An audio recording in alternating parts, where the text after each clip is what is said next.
Hello, everyone. My name is Natalie Vartanian. I'm the Community Engagement Manager at COR, and I'm being accompanied today by Eskey. Lee is the co-founder and also one of the lead facilitators at COR. So not only has he been behind the work, but he's also in the work, doing the work himself. And so we thought we would hop on today to talk about what men's work is and why do it with women. Hmm. um, and really to speak to you know the struggles that men are facing, because in some ways I really do see how men struggle very silently because of the ways that we've have made it not okay for men to suffer and men to struggle and kind of have that Superman, indestructible kind of role to play. And so I'm really excited to talk about that with you, Lee, because it is a conversation I don't think that that's had, and a conversation for us to have as an organization that started out being run by women, primarily doing women's work, and then wanting to include the men in the work as well. Um, so just so you all know, we're going to cover three main points. So we're going to talk about, what are the struggles that men are facing, both normally and then now in this time. Why do men's work? Why it's important? What do we get out of that? And then also the distinction of why with women. So we'll cover that point too.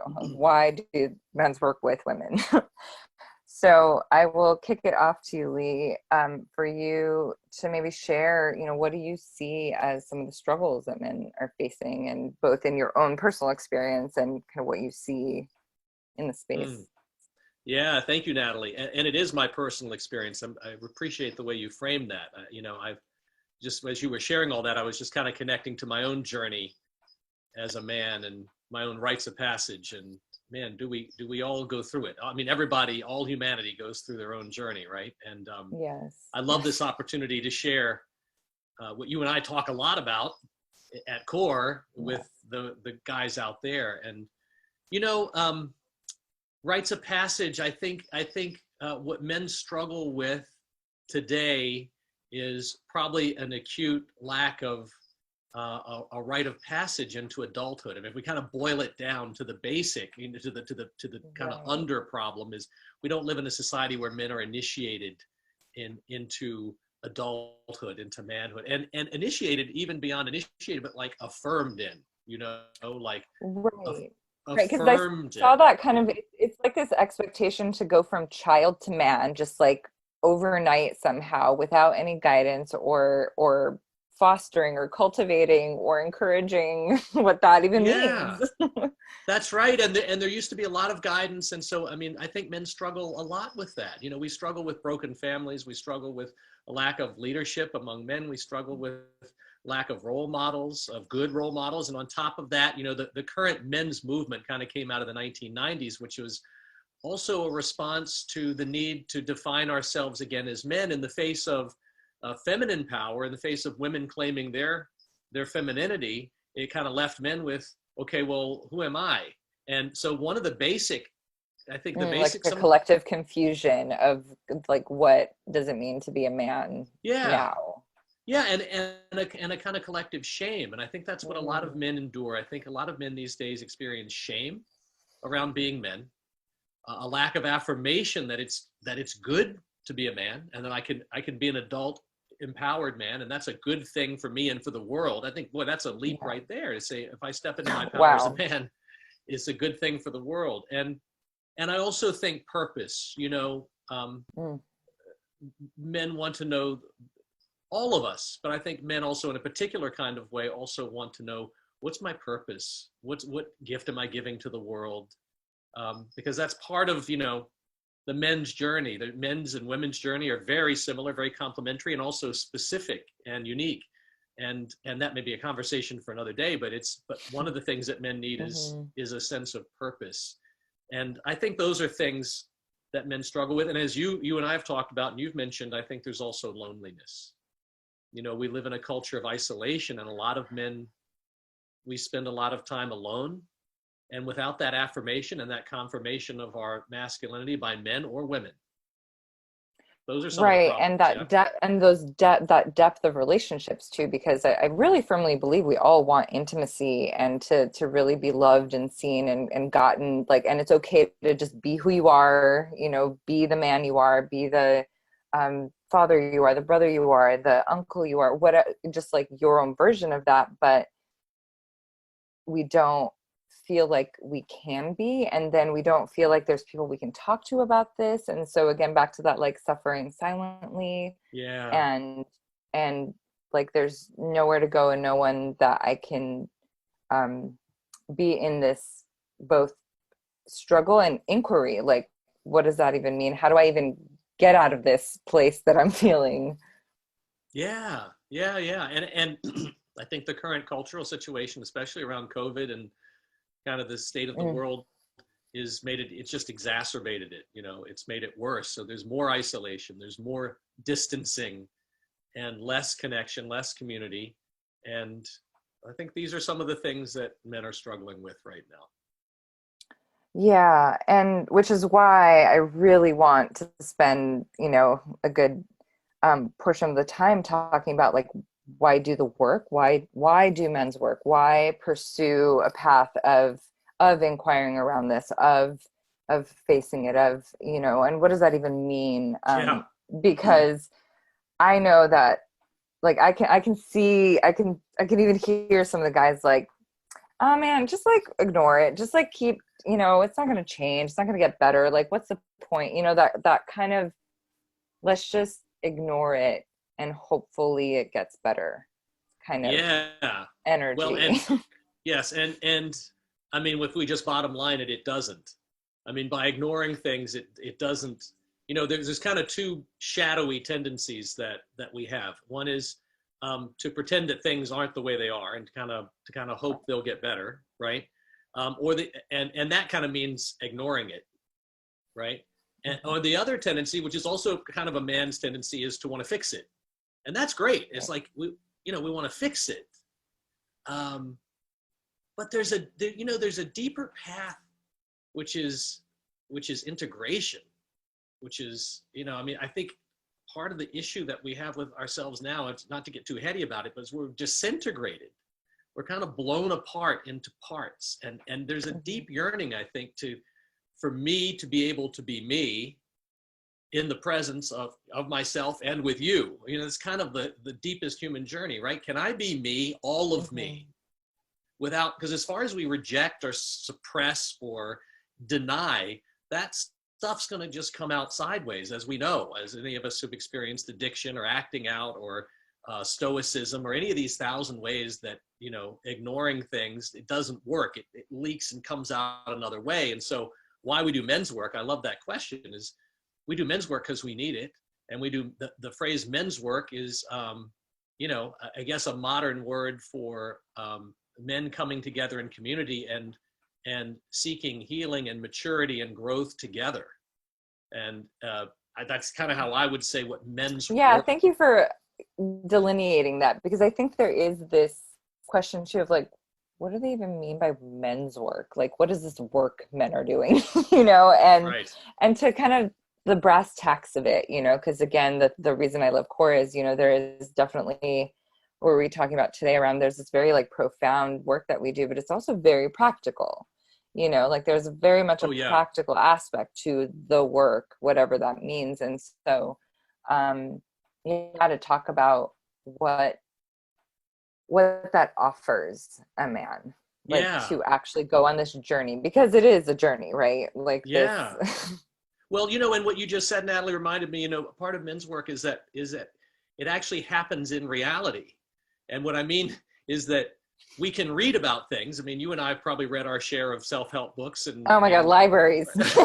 So, libraries full, like, behind you, like, about I got it right. Yeah.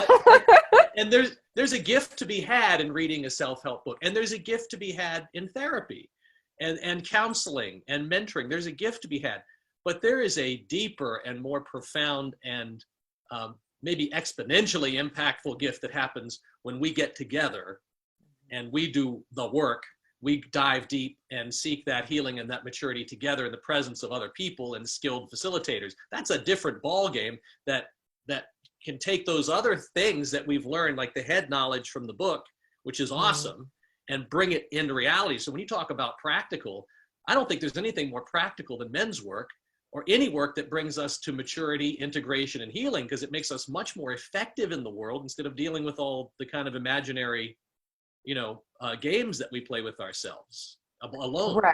Right. Well, and even that, the relational aspect of it too, because this work that we're referring to, whether it's an evening workshop or an immersion weekend or a retreat, it's done in a group because there is a place to practice the relational, dynamics where you're not just fantasizing about it or, like kind of thinking about the past. It's like you said, real time, we're going to work this out, practice things, try things on, see what comes up, when someone says something or someone just stands in front of me, like just those opportunities that happen in real time with other people to have us go even deeper in the inquiry and the healing. Yes. And that's profoundly practical, because that's where life is lived in real time with other people. And that's where we grow. So. Yeah. And so then with that, right, this traditionally men's work has been done with other men, and again, the importance of doing it in community. And so I want to talk to why with women, which is something that COR definitely has differentiated itself with the way that they decide to do men's work. Yeah, it's a great question. Well, I think, for one thing, there's lots of organizations like Mankind Project and other organizations out there doing great work with men, men's work with men. And in a certain level, men can help guide men into masculinity and to full maturity as men. And that's wonderful work. I've done it and I continue to do it, and it's great. But as you said at the beginning of our call, COR was founded 20 plus years ago by women. And so there's a different territory here. And I think we are one of the only that I know of organizations that does men's work that's where the facilitators and the staff are women. And throughout. Yes. Because I've know of some where women will come in for a portion of it, right? Or there'll be a panel or a round table or something like that. But like this is, it's led and staffed the whole time. We are the ones in charge. Yeah, that's right. That's right. And I think the gift of that is that men get a real immersion into the feminine. They get, because this is a weekend, all our events were structured kind of to be a space of the feminine. It's like a dive in, it is a dive into love. So men can initiate men into masculinity, but women can initiate men into a deeper love, to an opening, to a surrender, to a whole other challenge, a whole other claiming your adult masculinity in the face of a woman, right? And I haven't met a man yet that I haven't proposed that to who didn't have some reaction that was either, oh boy, or how exciting. Or you mean I can heal that stuff that I've carried so long with my mom or my ex-wife? And I think that's one other thing, just to speak a point that you mentioned earlier. I think a lot of men carry a lot of wounding with women, Natalie. Yes. And it's unfortunate and sad, and especially because of what you said, that and how it comes out. But then when we never go to the actual root of it, that pain, that disconnect, the hurt, and honestly, as someone that when I was one of the staff women at Noble Men, our in-person retreat, and I remember sitting there and listening to these men, and my heart was breaking over and over and over again, because I was just like, oh my gosh, like this is what they've experienced. But again, we've trained them to be stoic and just like robots. And I mean, I just felt like I could weep for days and feel like, and we don't know this, like none of us know like the extent of that hurt. Yeah. And then it's like, oh, it makes all the sense in the world then why the actions and the reactions that Yeah. come from that hurt.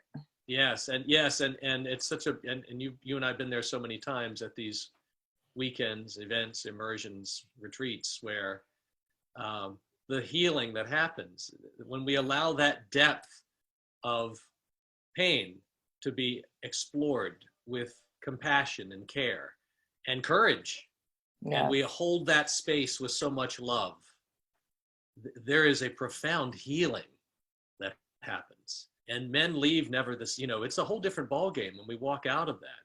And the women Mm-hmm. too, when we leave that arena, when we leave that territory, life is not the same anymore. Wouldn't you say that's true? I mean, we're different. We're Oh fundamentally yeah, changed. fundamentally different, and not to have this sound like a grand proclamation, but it's a glimpse of what's possible in relationships, the peace, the honoring of men and women with each other, the respect, the support, the, like you said, the goodness, like all of the best things kind of being Yeah. brought out by each, in this case we do gender work, in with each of the genders, and what's possible, and I walk away every time with like, this is why this work is so important, because we've never been taught this, we've never had a place to learn this, we've never had a place to practice this, um, Yeah. and it is profoundly important. And so, kind of to sum of that up, Lee, I'm curious, like, what you would say to men around that question of like, because like you said, different reactions might come up when they think about stepping into a space that's like run by women, led by women. But what you would speak to, one or two of those around that concern or that reaction. Yeah, I would say, you're worth your life as a man. You are worth investing time in. You are worth committing time to. Your life is valuable. And the extent of that charge, that's what we call that trigger, or that feeling of weakness that often that men experience with women, or sadness or longing or hurt. I would say that, brother, that the depth of that pain is directly proportionate to the possibility of healing and growth and empowerment. And so, and it's a courageous thing. Men are always, we're looking for a battle, a good battle. This is the healthy masculine, and this is for men and women. This is the healthy masculine for all people. We want a good battle to fight. We want to Yeah. win a good battle, not a bad one. We want to be used for a good cause. And I can't Mm-hmm. think of a greater cause, on a more courageous cause, to step into that fear. And I know there's a place of fear for men with women, for almost all men. And I just want to say trust the thousands of men who've gone before you down this path. That's one thing I would say, who've come out the other side more empowered and more loving and more confident. And you're in good company. Yeah, and I would extend that to say, trust that there's also a group of women that really love you and want to show you what that love is like, that unconditional love you as you are, affirm you and affirm your goodness, and be with you in the trenches as you thrash around and uncover some of this and heal some of this. Like, that, trust that there are a group of us that are committed to doing that work with you. And that's why we started these Yeah. these workshops, to provide that space of healing that only doing the work with women can provide. Yeah.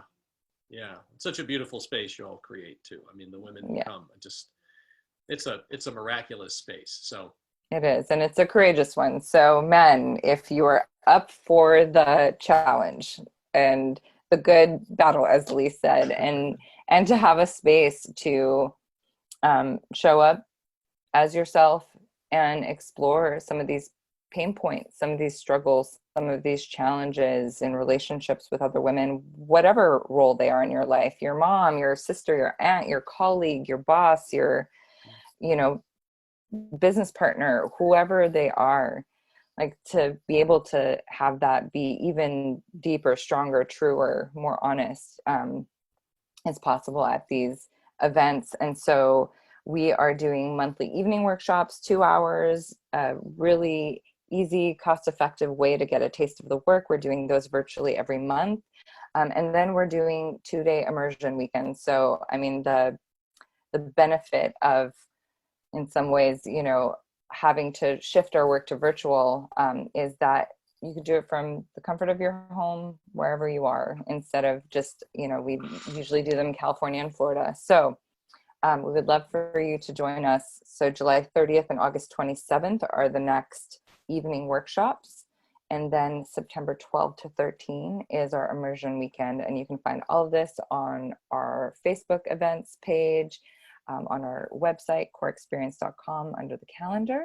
And please reach out if you have any questions. But Lee, is there anything else you want to say before? Yeah, thank you, Natalie. I just want to throw one other thing in there, because I think it's important to know too, that for some men, there's a desire to heal with women. As you just said, you said this kind of litany of the girlfriends, and maybe you've got a pain in particular with women, and that's something you want to heal. But it's also a space just to heal your life, that feminine aspect of ourselves. So I just want to make it clear, this is not a workshop that's specific. It's not a dating workshop. It's not a matchmaking workshop. And it's not even necessarily a workshop that you have to work on a relationship with the feminine, although with a lot of men, that is an issue.